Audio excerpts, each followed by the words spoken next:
प्रभु जीशु ख्रीष्टଙ୍କ पवित्र नाम रे समस्त को नमस्कार। आज रही बहुमूल्य समय पाए मु ईश्वर को धन्यवाद देउछि। मु आपण मानकु समस्त को नूतन वर्षर अनेक अनेक अभिनंदन एवं शुभेच्छा जनाउछि।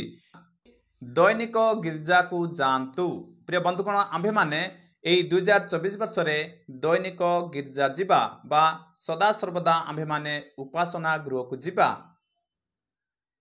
एप्री अध्याय 10:25 पदरे एपर लिखाई आउ कहीं कहीं जेपरी आम्भमानक मंडली उपासना परित्याग करिथांती, आम्भे माने सेपरी न करू बरम परस्पर को उत्साह देउ, विशेषतः जेतेबेले तुम्हे माने प्रभुंक दिन निकटवर्ती हुई आसुछि बोली देखुअछ। प्रिय बंधुगण, प्रभुंक दिन निकटवर्ती सेतिपाई आम्भमानकु सदा सर्वदा गिर्जा जाए कि ईश्वर को वाक्य को श्रवण करने आवश्यक अटे।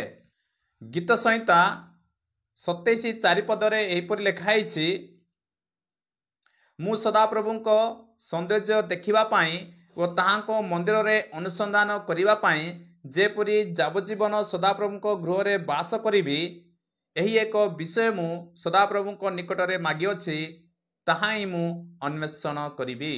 प्रिय बंधुगण, एठारे आम्भे माने देखुछु जे दाऊद सदा सर्वदा ईश्वरंकर उपस्थित रहीकि ईश्वर को स्तुति प्रशंसा महिमा करने निमंते ईश्वर निकट में प्रार्थना करिछंती।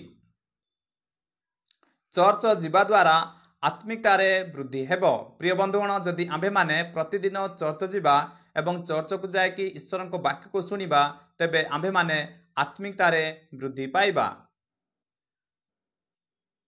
नंबर 2, चर्च जीवा द्वारा आत्मिक शिक्षा प्राप्त करिवे। प्रिय बंधुगण, जदि आम्भे माने सदा सर्वदा चर्च जीवा ताहले आत्मिक शिक्षा प्राप्त करिबा। चर्च जीवा द्वारा सहभागिता प्राप्त करिवे। चर्च जीवा द्वारा आत्मिक आशीर्वाद प्राप्त करिवे। चर्च जीवा द्वारा विश्वास वृद्धि हेबो। चर्च जीवा द्वारा उत्साहित प्राप्त करिवे। चर्च जीवा द्वारा आपण माने भ्रांत हेबे नहीं। चर्च जीवा द्वारा आपण मानकर पास्टर आपण मानकु आत्मिक शिक्षा प्रदान करिवे, जहा फल रे आपण माने भ्रांत हेबे नहीं।